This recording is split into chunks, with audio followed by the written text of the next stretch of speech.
बिस्मिल्लाहिर्रहमानिर्रहीम। अस्सलामु अलैकुम everyone, my name is Hadiqa Saleem and welcome back to my channel. इंशाअल्लाह आज हम मफ़ूल बिही की फ़सल में मफ़ूल बिही की फ़सल को कंप्लीट कर लेंगे। अल्लाह ताला से दुआ है कि अल्लाह ताला इस पढ़ने पढ़ाने को अपनी बारगाह इलाही में क़बूल मंजूर फरमाए।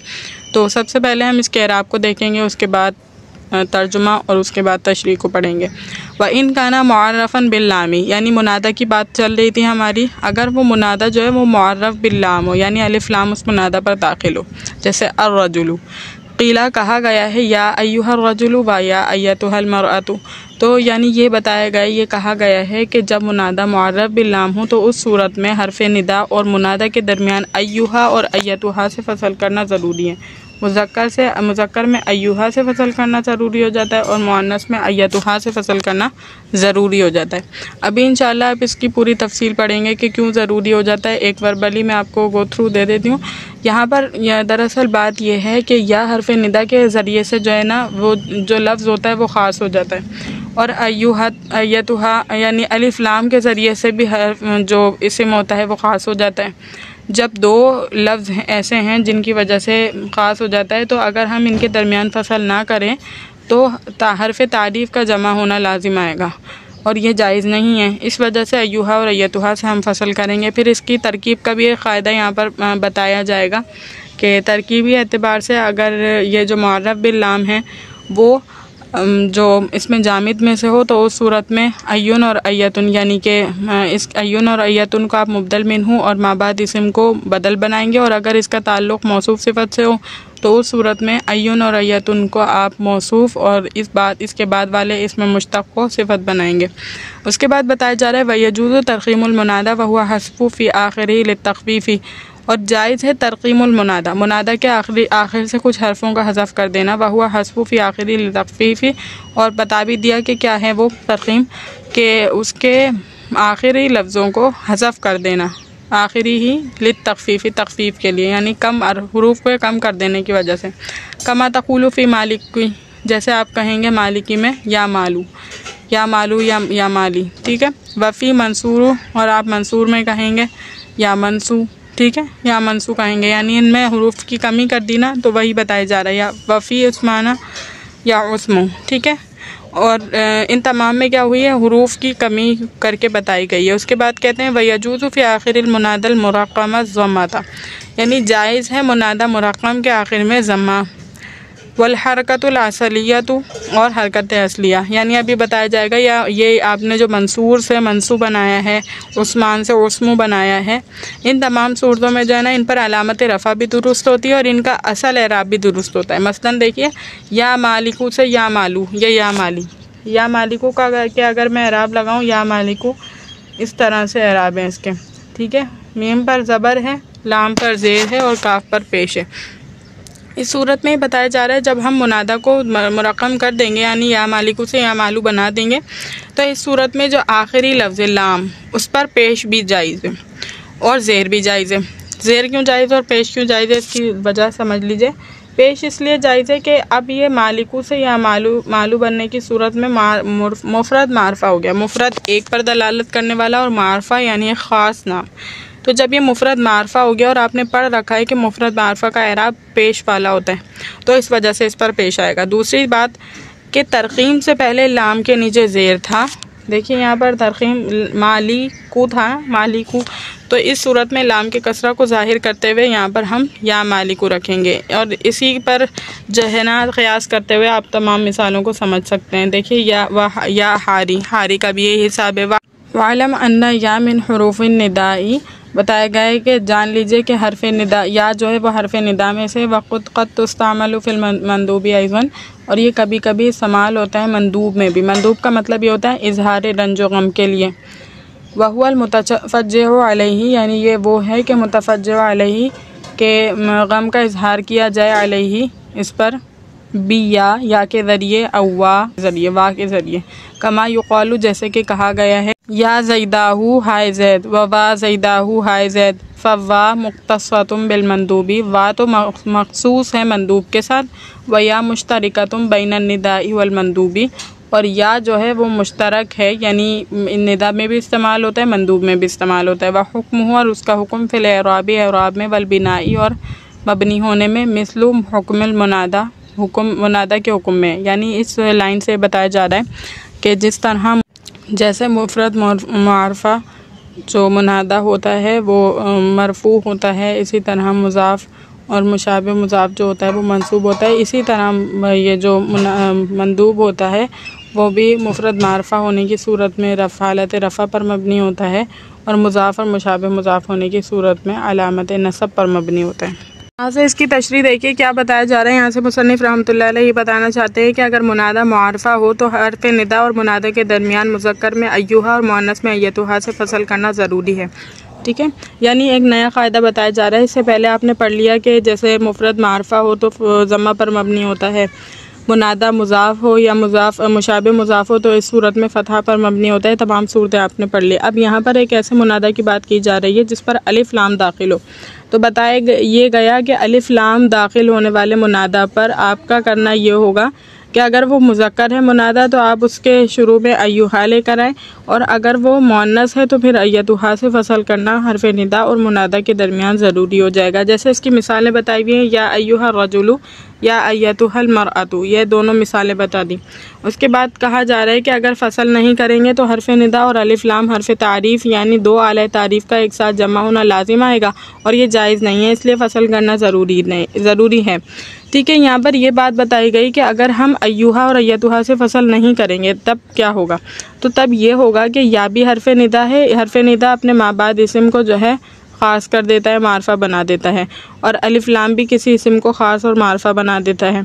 तो दो आले तारीफ़ का एक साथ जमा होना लाजिम आ जाएगा इस वजह से, और ये बात जायज़ नहीं है। इस वजह से दो आले तारीफ़ के दरमियान जुदागाना यानी जुदाई डालने के लिए हम यहाँ पर अय्युहा या अय्यतुहा से फ़र्क करेंगे इसके अंदर। उसके बाद कहा जा रहा है कि अय्युहा और अय्यतुहा की तरकीब के सिलसिले में क़ायदा यह है कि अगर मुअर्रफ़ बिल्लाम इसमें जामिद हो तो अय्युन और अय्यतुन को मुबदल मिन्हु और मुअर्रफ़ बिल्लाम को बदल बनाएंगे, बदल कहेंगे। ठीक है, यानी इसकी तरकीब जब आप करेंगे जुमले में अय्युहा और अय्यतुन आ रहा होगा तो उस वक्त आप किस तरह इसकी तरकीब करेंगे यही बताया गया है कि अगर मुअर्रफ़ बिल्लाम जो है यानी मुनादा जो है आपके पास वो इसमें जामिद है, इसमें जामिद आपको पता है कि जिससे मज़ीद कोई तसरीफ़ात और मुश्तक़ात नहीं निकलते, तो अगर वो इसमें जामिद है मुनादा मुअर्रफ़ बिल्लाम तो अय्युन और अय्यतुन को मुबदल मिन्हु बनाएंगे, और इस मुनादा को मुअर्रफ़ बिल्लाम को आप जो है बदल बनाएंगे। ये सही है, इसमें जामिद होने की सूरत में मुनादा के अय्युन और अय्यतुन को मुबदल मिन्हु और इसको बदल बनाएंगे। और अगर मुअर्रफ़ बिल्लाम इसमें मुश्तक़ हो तो अय्युन और अय्यतुन को मौसूफ़ और मुअर्रफ़ बिल्लाम को सिफ़त बनाएंगे। और अगर मुनादा जो है मुअर्रफ़ बिल्लाम जो है वो आपके पास किसी इसमें से है यानी मुश्तक़ इसमें मुश्तक़ में से है, ठीक है, तो उस सूरत में आप माक़बल यानी अय्युन और अय्यतुन को उस सूरत में मौसूफ़ बनाएंगे और इसके बाद वाले इस्म को सिफ़त बनाएंगे। कहीं और वाज़े रहे कि अय्युन और अय्यतुन के आखिरी की हाय तंबीह है, इसके आखिर की जो हा है वो हाय तंबीह है, तंबीह के तौर पर है। यहाँ से मुसन्निफ़ रहमतुल्लाह अलैह मुनादा के एक मख़सूस हुक्म तरक़ीम को बयान फरमा रहे हैं। तरक़ीम मुनादा के आखिर में किसी हर्फ़ को बग़ैर किसी क़ायदे सरफ़िया के महज़ तख़फ़ीफ़ के लिए हज़फ़ करने को तरक़ीम कहते हैं। जैसे या मालिकू से या मालू, या मंसूरू से या मंसू, या उस्मानू से या उस्मू। ठीक है, यानी मुनादा के आखिर में से कुछ हुरूफ़ को हज़फ़ भी कर दिया जाता है और इन हुरूफ़ के हज़फ़ करने को ही तरक़ीम कहते हैं। ठीक है, तरक़ीम करना कहते हैं जैसे कि या मंसूरू से या मंसू हो जाता है, या उस्मानों से या उस्मू हो जाता है, और या मालिकू से या मालू हो जाता है। और इसमें आपने पढ़ा है कि इसके असल एराब को पढ़ना भी जायज़ है और इसके बाद वाले मुफरद मारफा होने की सूरत के एराब को पढ़ना भी जायज़ है। अगर मुनादा के आखिर में हर्फ़ को हज़फ़ किसी क़ायदा सरफ़िया की वजह से किया जाए और यह हज़फ़ तख़फ़ीफ़ को मुस्तलज़म ना हो तो इसको तरक़ीम नहीं कहा जाएगा। जैसे क़ाज़िन से क़ाज़िन, यहाँ पर यह बताया गया था तरक़ीम ने आपने पढ़ा कि वहाँ कोई किसी भी क़ायदा सरफ़िया के बग़ैर ये काम हुआ हो, लेकिन अगर किसी क़ायदा सरफ़िया के ज़ेर असर ये काम हुआ है तो उसको तरक़ीम नहीं कह सकते, वो तालील या तख़फ़ीफ़ के ज़ेर में आएगी। ठीक है, जैसे कि यहाँ पर ख़ाज़िन क़ाज़ियुन था, ख़ाज़िन, तो ये इसका ताल्लुक़ जो है ना तालील से होता है, हर्फ़ इल्लत क्योंकि इसके आखिर में, तो ये जो है ना तख़फ़ीफ़ को मुस्तलज़म होगा या तालील को मुस्तलज़म होगी, ये बात तरक़ीम को मुस्तलज़म नहीं होगी। तरक़ीम के 5 शर्तें, तरक़ीम के लिए जो है ना आपके पास 5 शर्तें हैं, इनका होना ज़रूरी है। मुनादा मुज़ाफ़ या मुशाबे मुज़ाफ़ ना हो, जैसे अभी आपने जितने भी मिसालें पढ़ी उस्मान और मंसूरू और मालिकू, इन तमाम में कोई भी मुनादा मुज़ाफ़ या मुशाबे मुज़ाफ़ नहीं था। जैसे मुनादा मुज़ाफ़ की मिसाल अब्दुल्लाह और मुशाबह मुज़ाफ़ रजुलन, ठीक है। उसकी मिसाल आपने पढ़ी थी या तालियान जबलन, ठीक है। उसके बाद कह रहे हैं मुस्तग़ास ना हो गोया या ज़ैदाहू। मुस्तग़ास जैसे आपने सुना था ना, मुस्तग़ास ना हो यानी जिससे मदद तलब की जा रही हो, इस तरह का इसम ना हो, तो इसमें जो है ना हम ये क़ायदा जारी नहीं कर सकते तरख़ीम का। तरख़ीम के लिए ज़रूरी है कि सिंपल इसम हो, जैसे या मंसूरू। मंसूर एक पर्टिकुलर लफ्ज़ है, इसमें किसी चीज़ की आमेज़िश नहीं है, जैसे ना ही मुस्तग़ास अलिफ़ इस्तिग़ास है, ना ही इस तरह से, लेकिन इन अल्फाजों में कुछ ना कुछ आमेज़िश है, इस वजह से इसमें तरक़ीम का क़ायदा जारी नहीं होगा। तीसरी सूरत है जुमला ना हो, जैसे या तालियान जबलन। अब जुमले में भी तरक़ीम नहीं कर सकते, एक पर्टिकुलर लफ्ज़ मख़सूस लफ्ज़ चाहिए। मंदूब ना हो, जैसे या ज़ैदा, ठीक है, मंदूब भी नहीं होना चाहिए। अब यहाँ दोनों बातों में से एक बात हो तो मुनादा ऐसा अलम हो जिसमें 3 से ज़ायद हो, 3 हर्फ से ज़ायद हो, या मुनादा के आखिर में ताए तानीस हो। दो बातों में से कोई एक बात का होना ज़रूरी है, या तो 3 हर्फ़ों से ज़ायद हो वो मुनादा, और जो है उसके आखिर में उसके मुनादा के आखिर में ताए तानीस हो। तो ये इन तमाम शुरूत के मौजूदगी में, शराइत की मौजूदगी में जो है ना आप तरक़ीम करेंगे, वरना नहीं करेंगे। उसके बाद बताया जा रहा है यहाँ से मुसन्निफ़ रहमतुल्लाह अलैह मुनादा मुरक्कम के एराब को बयान फरमा रहे हैं। फरमाते हैं कि मुनादा के आखिर में ज़म्मा और हरकत असलिया दोनों जायज़ हैं। जो अभी मैंने थोड़ी देर पहले बात बताई थी आपको, वही बात यहाँ पर बताई जा रही है। जैसे या मालिकू से आपने काफ को हज़फ किया है, अब या मालिकू के अब लाम आखिरी लफ्ज़ है। अब लाम के आखिरी लफ्ज़ को का एतबार करते हुए जो है ना इसकी पहली हरकत को भी देखेंगे और मारफा होने के एतबार से इसको पेश भी दे सकते हैं। यानी तरक़ीम से पहले इसमें आप देखें कि क्या हरकत थी, या मालिकू, लाम के नीचे ज़ेर था, तो या माली भी पढ़ सकते हैं इसको, और तरक़ीम के बाद जो है ना क्योंकि ये मुफ़रद मारफा बन गया है तो या मालू भी पढ़ सकते हैं। ये यहाँ पर बताया जा रहा है। हरकत असलिया से मुराद तरक़ीम से पहले हर्फ है, जो हरकत हो इसको बाकी रखा जाए। जैसे या हारिसू, हारिसू को तरक़ीम के बाद या हारू और या हारी पढ़ सकते हैं। हारिसू एराब देखेंगे, हारिसू है अलिफ ज़बर हा रे दे दी सा पेशू, ठीक है। तो हारिसू, अब जब तरक़ीम की तो सा क्रॉस हो गया, या हारी, हारी बचा है अलिफ और रा बचा, तो हारी का एराब यानी रा के नीचे क्योंकि तरक़ीम से पहले ज़ेर था तो तरक़ीम के बाद भी ज़ेर को बाकी रखा जा सकता है, और क्योंकि यह अब बन गया है मुफ़रद मारफा तो इस सूरत में इसको ज़म्मा भी दिया जा सकता है, या हारू भी पढ़ सकते हैं, दोनों पढ़ सकते हैं।